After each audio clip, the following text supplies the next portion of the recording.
오늘의 말씀 함께 나누시겠습니다. 따라합니다. 하늘을 우러러 무뼈를 셀 수 있나 보라. 하늘을 우러러 무뼈를 셀 수 있나 보라. 네. 사순절의 시간을 우리가 보내면서 지금이 이 사순절의 믿음을 가장 우리가 크게 일깨울 때가 아니겠는가, 그런 생각이 듭니다. 우리의 믿음은 우리 자신만을 위해서 있는 것이 아니라 우리에게 허락된 우리들의 이웃과 우리의 사회와 이 시대를 위해서 허락된 믿음이다는 생각을 하게 되고, 가장 힘들고 어려운 시간을 보내면서 다시 우리가 믿음으로 무장하고 우리가 깨어 이 시간들을 감당해 나가면서 우리의 책임들을 온전히 감당하고 이루어가는 그런 실천적인 그리스도인들이 되어야 되지 않겠는가. 늘 불평하고 원망하고 짜증내는 것, 누구나 다 하는 것 똑같이 우리가 흉내내지 말고 이 시간 속에서 하나님의 희망을 말할 수 있고, 또 우리들의 갈 바를, 그 길을 개척해 나아가는 그런 믿음의 모습을 우리가 보이는 것, 이것이 가장 우리들에게 필요한 시간이겠다는 생각을 합니다. 어찌 보면 이 힘든 시간이 사순절에 있음이 또 하나님의 섭리가 아닌가 생각이 들고, 다시 우리가 십자가의 믿음을 일깨움으로써 이 모든 시간들을 잘 감당하고 또 우리 시대의 일들을 잘 해석해내고, 그러면서 우리가 무엇을 할까를 고민할 수 있는 그런 성도, 그런 교회가 되기를 주님의 이름으로 축원을 드립니다. 그러면서 우리는 오늘 아브라함이라고 하는 우리가 잘 알고 있는, 너무나도 우리가 너무 잘 아는 한 믿음의 사람, 믿음의 시작을 우리가 함께 묵상하면서 사순절의 은혜를 함께 나누고자 합니다. 아브라함 너무 잘 알아서 무엇을 설교할까 그런 고민이 들 정도로 잘 아는 분이죠. 이 아브라함은 고향이 우르입니다. 우르. 그 우르가 어느 지역이냐면 지금의 이라크입니다. 이라크 우르 지역에 아브라함이 살았고, 아브라함은 거의 귀족 가문에 속하는 그런 가정이었고, 그곳에서 살고 있다가 어느 날 하나님의 부르심을 받게 되죠. 하나님의 명령에 순종해서 그들은 고향을 떠나게 됩니다. 그래서 하란에 먼저 도착했을 때에 그곳에서 잠시 머물고 있는데 아버지 데라가 죽게 됩니다. 아버지의 장례를 치르고 난 뒤에 가족들은 일어나서 또다시 길을 가게 됩니다. 그래서 메소포타미아 문명의 그 초승달 지역을 이렇게 이라크에서 서쪽, 여러분 보실 때는 이쪽이죠. 서쪽으로 바로 쭉 가서 지중해 연안에 있는 가나안으로 들어간 것이 아니라 이렇게 둘러서 이렇게 가나안으로 들어가는 그런 여정의 길을 아브라함이 걸어가게 됩니다. 그래서 아브라함이 도착한 곳이 가나안이죠. 그래서 지금의 이스라엘의 조상이 아브라함이 된 겁니다. 그러니까 아브라함이 이라크 지역에서 왔던 사람이라는 것을 우리는 알 수 있고요. 그러면서 이 아브라함이 믿음의 조상이 되는 거죠. 근데 이 아브라함의 믿음이라는 것은 구약의 이야기지만 구약에서만 중요한 것이 아니라 신약에서도 너무나도 중요했고, 사도 바울도 그 아브라함의 믿음을 강조했고, 또 2000년이 지나서 오늘 우리도 그 아브라함의 믿음을 아주 중요하게 여기고 그 믿음을 바탕으로 해서 오늘 우리들의 믿음을 세워나가게 된 것입니다. 그러므로 우리는 다시 그 믿음을 되새기게 될 때에 오늘을 살아갈 수 있는 그런 지혜와 힘을 얻게 되는 그런 하나님의 은혜를 누리게 될 줄 믿습니다. 아브라함이 하나님의 명령을 따라서 왔어요. 그런 가운데서 하루는 하나님께서 아브라함에게 환상을 보여주십니다. 오늘 본문에 나오는데, 그 환상 가운데서 하나님께서 아브라함에게 뭐라고 말씀을 하시냐면 1절 말씀에서 아브라함에게 두려워하지 말라 이렇게 말씀하십니다. 두려워하지 말라. 나는 너의 방패고 나는 지극히 큰 너의 상급이다. 이렇게 하나님께서 아브라함에게 말씀을 하시거든요. 그럼 여러분, 이 말은 무슨 뜻이겠습니까? 지금 아브라함은 두려워하고 있다는 뜻입니다. 두려움. 우리가 살아가면서 두려움을 언제쯤 떨치고 살 수 있을까? 늘 이 두려움은 항상 우리 속에 늘 같이 그냥 공생하는 것 같습니다.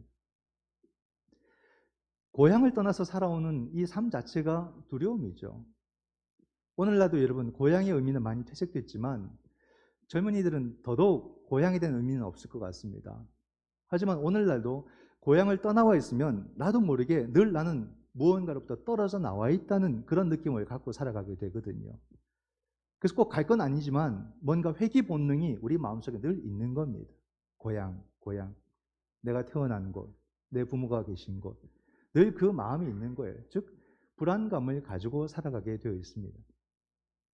하물며 고대 세계에서 고향을 떠난다는 것은 죽음을 각오하고 떠나는 여행이 되는 거예요. 그 길 속에서 아브라함은 늘 불안했다. 아브라함의 삶의 환경이 나빴던 건 아닐 겁니다. 아브라함은 혼자서 그 가족들끼리만 산 것이 아니라 어떤 부족, 또 그 부족 안에 족장의 모습으로 살아갔거든요. 조카 롯이 잡혔을 때에 그 롯을 구해올 때에 사병, 자기 집에서 길렀던 사병 318인을 데려가서 롯을 구해왔던 사건도 있습니다. 그런 걸 보면 또 불악을 이루면서 그렇게 족장처럼 아브라함이 살고 있었기 때문에 어찌 보면 환경은 안정적이었다. 그렇게 말할 수가 있어요. 그럼에도 불구하고 아브라함에게서 떠나지 않는 그 불안감이 마음속에 있었습니다. 그 불안의 주요한 주제가 뭐냐면 자녀가 없는 문제였어요. 지금도 자녀가 없을 때는 참 힘들고 어려운 또 아쉬운 안타까운 그런 모습이 있는데 고대 세계에서 자녀가 없다는 것은 정말 어찌 보게 되면 그건 저주고 여인으로서는 수치다 이렇게 말할 수가 있었습니다. 자녀가 없는 것은 너무나도 큰 고통이었어요. 그래서 이 세월이 흐르고 또 흐르다 보니까 나중에 아브라함은 그것을 또 받아들입니다.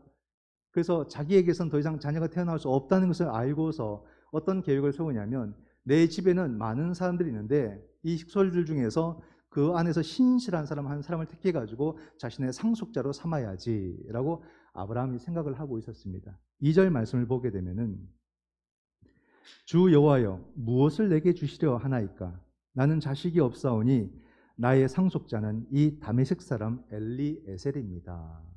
그죠? 엘리에셀 이 사람을 자신의 상속자로 삼으려고 아브라함은 마음에 생각하고 있었다는 것이죠. 근데 여러분, 아브라함의 이 말 때문에 하나님과 대화가 시작이 됩니다. 하나님은 아브라함에게 뭐라 말씀하시냐면 아니야. 아브라함 너의 몸에서 날 자가 너의 상속자가 될 것이다. 그렇게 말씀을 하십니다. 그래서 나중에 어떻게 됩니까? 아브라함이 먼저 사라의 몸쪽인 하가를 통해서 자식을 낳게 됩니다. 그 자식의 이름이 무엇일까요? 이스마엘이죠. 이스마엘을 낳아요. 그러니까 아브라함은 이스마엘을 낳았을 때도 만족을 했어요. 이 정도면 그래도 감사할 일이다. 이렇게 아브라함은 생각을 했습니다. 근데 하나님은 아니야. 사라와 너 사이에서 너의 몸에서 태어난 자가 너의 상속자가 될 것이다. 그렇게 말씀을 하시는 겁니다. 물론 나중에 사라를 통해서 누가 태어납니까? 이삭이 태어나죠. 근데 이삭이 태어나는 시점은 지금이 아니라는 말이에요. 미래라는 말입니다. 우리의 삶 속에 미래는 항상 불안한 거예요. 누가 확신을 줘도 불안한 겁니다. 지금 당장 내 눈앞에 보이거나 과거적인 일은 항상 선명하지만 항상 내일의 일은 늘 불안해 보이는 거예요. 우선 내 손에 쥐어지지 않고 내 눈에 보이지 않기 때문에 항상 불안한 거예요. 아브라함에게 그 불안이 가시지 않습니다. 기약 없는 미래, 내가 오늘 죽을지 내일 죽을지 어떻게 알고서 내가 그 언약을 온전히 받을 수 있을까 불안이 떠나지 않아요. 그러니 하나님께서 아브라함에게 그러십니다. 아브라함 너무 고민만 하지 말고 한번 나와봐. 밖으로 한번 나와봐. 저 하늘 한번 봐라. 저 하늘의 뭇별을 보면서 너가 셀 수 있는지 한번 보아라. 그러면서 약속하십니다. 내가 저 뭇별처럼 너의 자손을 많게 해줄 것이다. 그렇게 말씀을 하시는 거예요. 근데 놀랍게도 아브라함이 하나님의 그 약속을 믿었더라. 이렇게 말합니다. 그리고 그 믿음을 하나님께서 의로 여기셨더라. 이렇게 말씀을 하세요. 이게 바로 아브라함이 믿음의 조상이 된 출발점이에요. 하나님이 말씀하시고 하나님의 약속을 주시고 그 약속을 우리가 믿게 될 때에 하나님이 그것을 그의 의로 여기셨다. 이렇게 말씀을 합니다. 우리가 아브라함을 중요하게 여기는 것은 아브라함의 많은 업적이 아니라 아브라함의 그 믿음을 보고자 하는 거예요.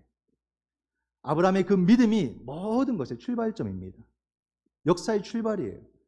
우린 창세기를 보게 될 때 창세기 1장부터 해서 막 역사가 이루어진다 이렇게 보면 우리는 성경을 잘못 본 겁니다. 왜냐하면 성경은 1장에서 11장까지는 원역사예요. 즉 하나님의 어떤 그런 역사, 이 역사가 어떻게 시작되었는지 또 신앙이 어떻게 출발하는지를 보여주는 그런 신앙의 출발이고 역사의 시점은 아브라함 때부터 나타나는 거예요. 창세기 12장부터. 그래서 창세기 1장부터 11장까지는 역사적 시간을 따질 수가 없는 그런 장입니다. 그래서 12장 아브라함의 때부터 해서 모든 역사의 그 출발점이 나타나는 것이고 거기서부터 신앙이 놀랍게 역사와 함께 출발한다는 것을 우리가 볼 수 있는 거죠. 그래서 그 아브라함의 믿음의 고백이 이 역사 속에서 분명하게 고백되어지고 나타나고 과거나 현재나 미래가 그 믿음 가운데 세워져 간다는 것을 우리는 이 아브라함의 이야기를 통해서 배울 수가 있는 것이에요. 그런 가운데서 아브라함은 하나님의 명령을 받습니다. 어떤 명령? 제사를 드리라는 명령을 받게 됩니다. 그래서 제사를 준비해요.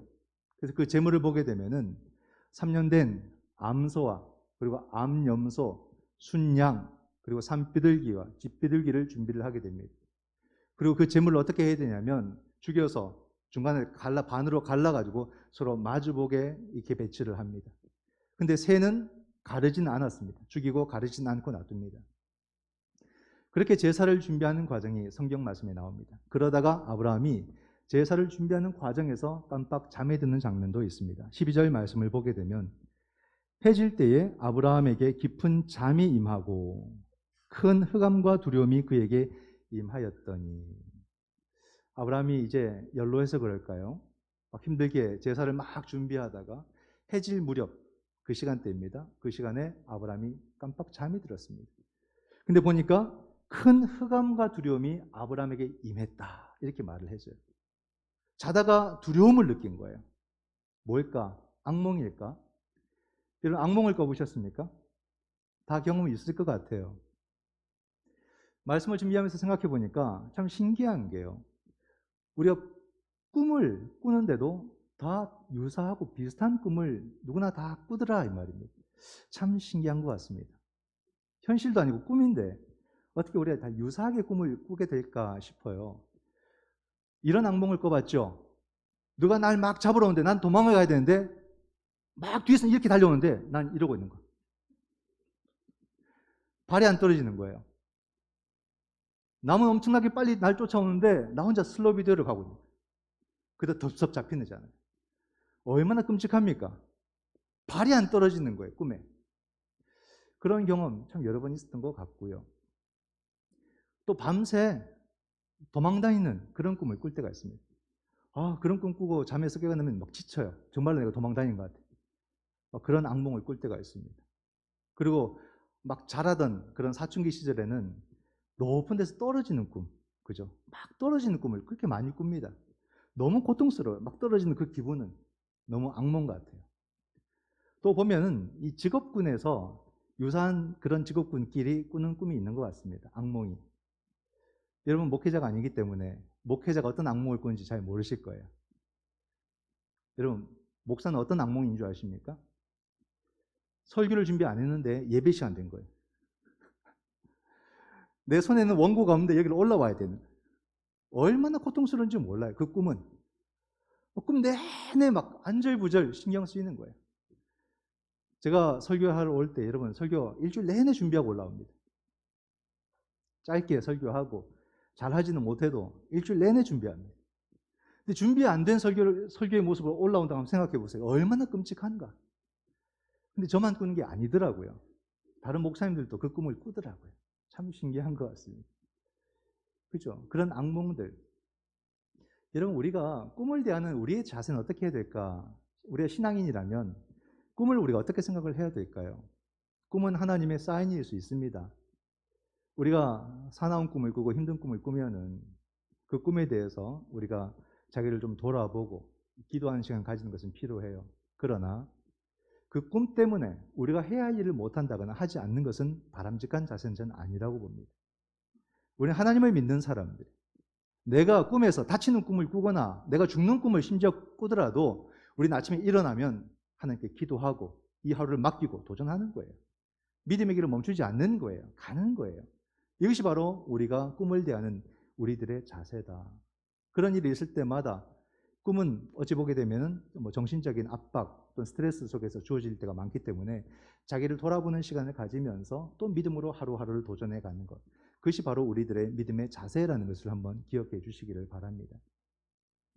아브라함도 심한 두려움 가운데 있었습니다. 그 꿈 가운데서. 근데 가만히 보면요, 아브라함이 심한 두려움에 빠진 것은 악몽이 아니었어요. 아브라함은 바로 하나님의 임재를 경험하고 있는 시간이었던 겁니다. 하나님의 명령에 의해서 제사를 준비하는 속에서 깜빡 잠이 들었고 그 잠든 시간 속에서 뭔가 심한 두려움을 겪게 되는데 그게 바로 하나님의 아브라함에게 임하시는 순간이었다는 것을 성경이 말해줍니다. 17절 말씀을 보게 되면은 해가 져서 어두울 때에 연기 나는 화로가 보이며 타는 횃불이 쪼갠 고기 사이로 지나더라. 그죠? 하나님이 그 제사를 준비하던 아브라함에게 임하시는 장면이에요. 임할 때에 불이 나타나게 되고 연기가 나타나게 됩니다. 구약에서 하나님이 나타나실 때에 항상 동일하게 반복되는 것이 뭐냐면 불의 모습이 있고 연기의 모습이 나타나는 거죠. 시내산에서도 하나님이 모세에게 임하실 때에도 바로 이 불과 연기가 나타났다고 성경은 말해주고 있습니다. 하나님의 임재. 근데 보면은 해가 져서 어두울 때라고 말합니다.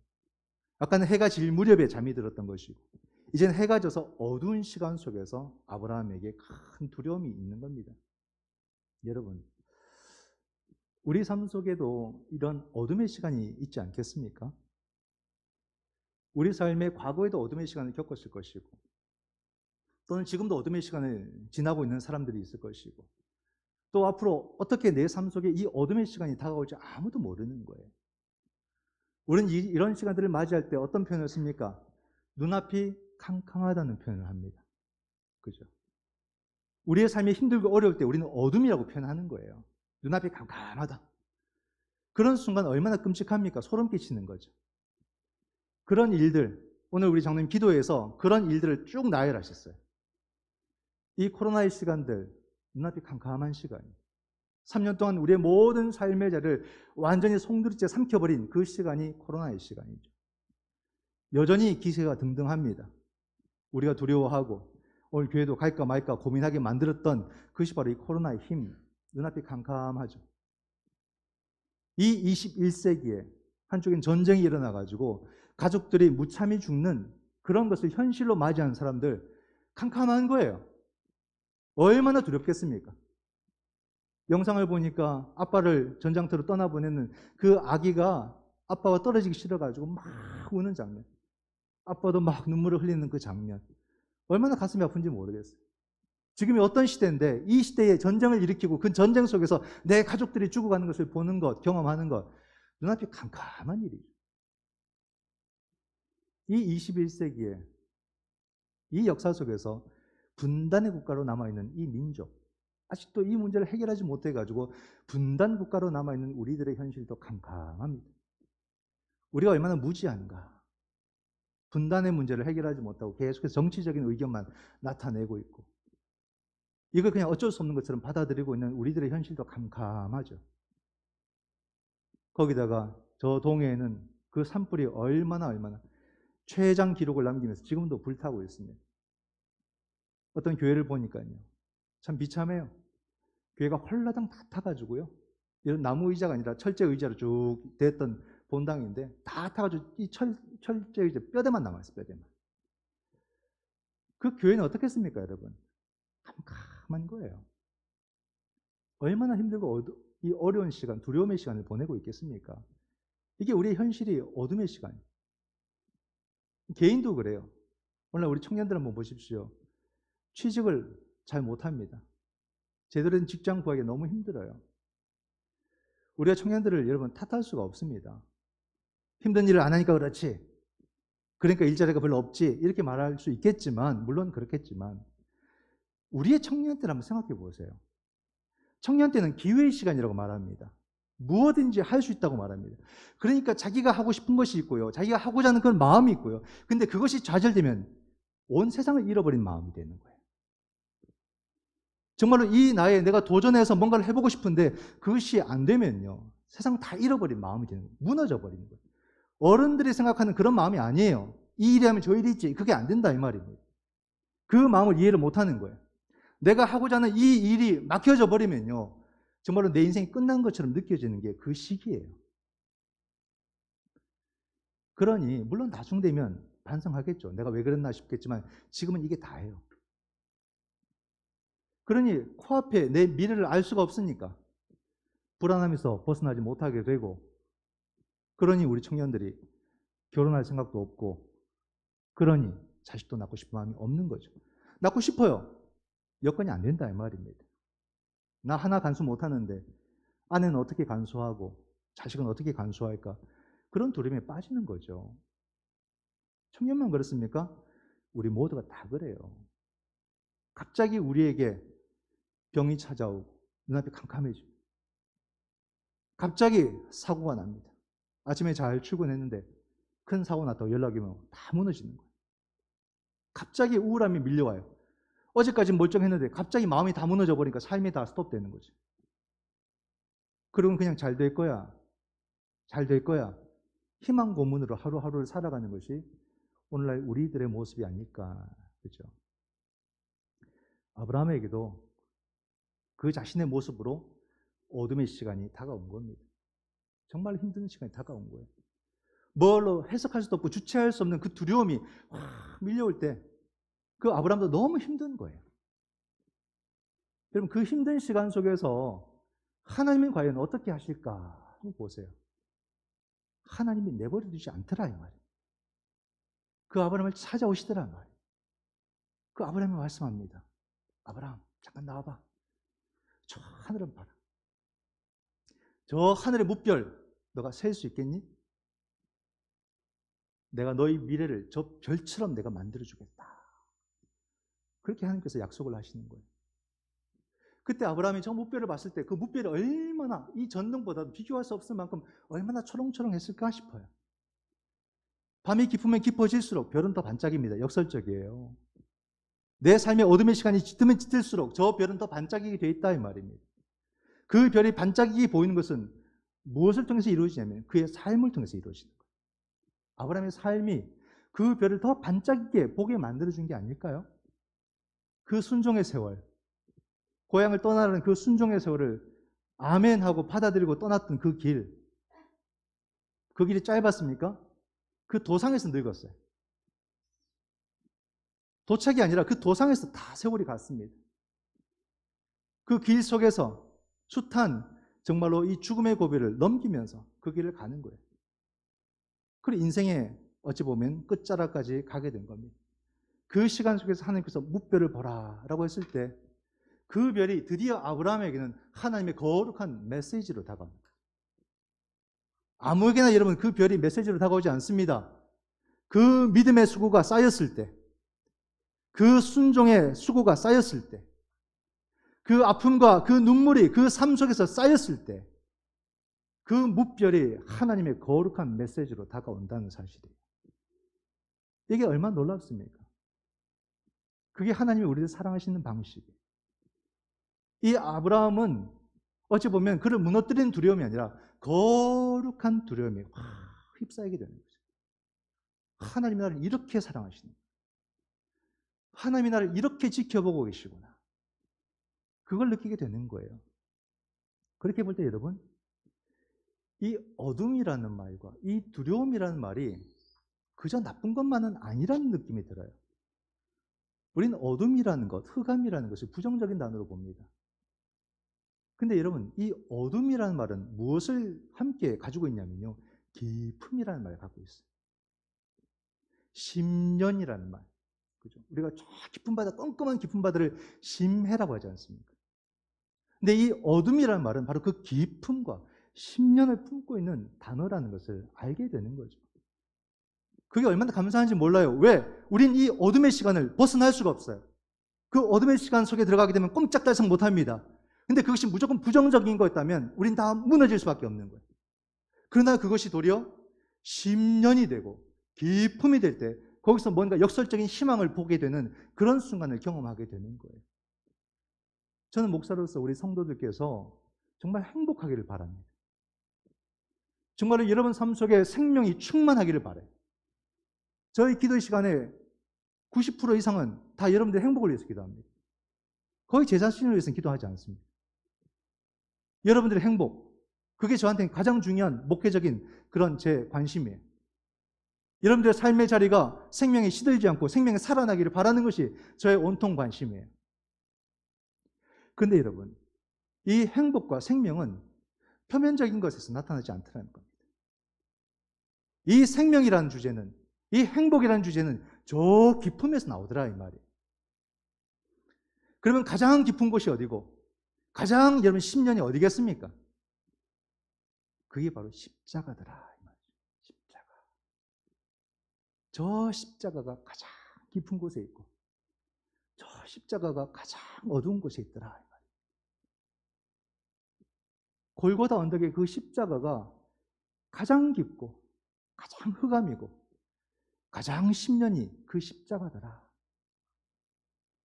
내가 갔어야 될 그 10년을 우리 주님이 대신 가신 거예요. 그래서 그 십자가를 하나님의 사랑의 크기라 말합니다. 나를 향하신 하나님의 사랑의 크기.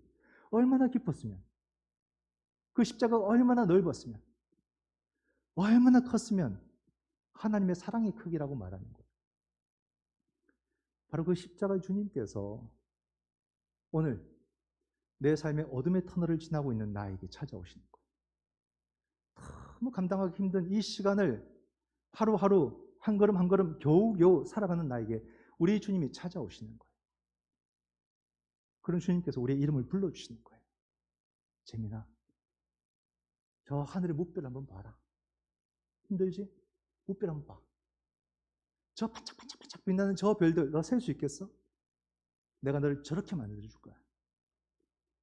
내가 너의 삶에 저 반짝반짝 빛나는 별처럼 내가 끝까지 너와 함께하고 너의 생명을 내가 충만하게 만들어줄 것이고 너의 그 지금의 눈물 내가 반드시 기쁨으로 내가 바꿔줄 것이다. 주님께서 그렇게 우리를 위로하신다는 말이에요. 우리 주님께서 이미 그 10년을 경험하셨고 우리 주님께서 이미 그 두려움을 경험하셨기 때문에 우리의 마음을 다 아신다 이 말이에요. 내가 너를 그냥 버려두지 않아. 내가 너의 생명 끝까지 충만하게 할 것이며 너는 나를 통해서 행복하게 될 것이다. 말씀해 주신다는 사실이죠. 여러분, 우리의 삶의 자리가 너무나도 혼란스러운 삶의 자리를 살아가고 있고 그 혼란 속에서 우리 개개인들도 겪게 되는 이 아픔의 시간들이 참 누구에게 말하지도 못할 그런 고통의 시간들을 우리가 보내고 있을 줄 압니다. 우리가 이 시간 가운데 결코 혼자가 아니라는 사실을 꼭 기억해 주시기를 바라요. 내가 이 삶의 시간들을 혼자서 감당하는 것처럼 보이지만 그게 아니라 우리 주님이 함께하고 계시다는 거죠.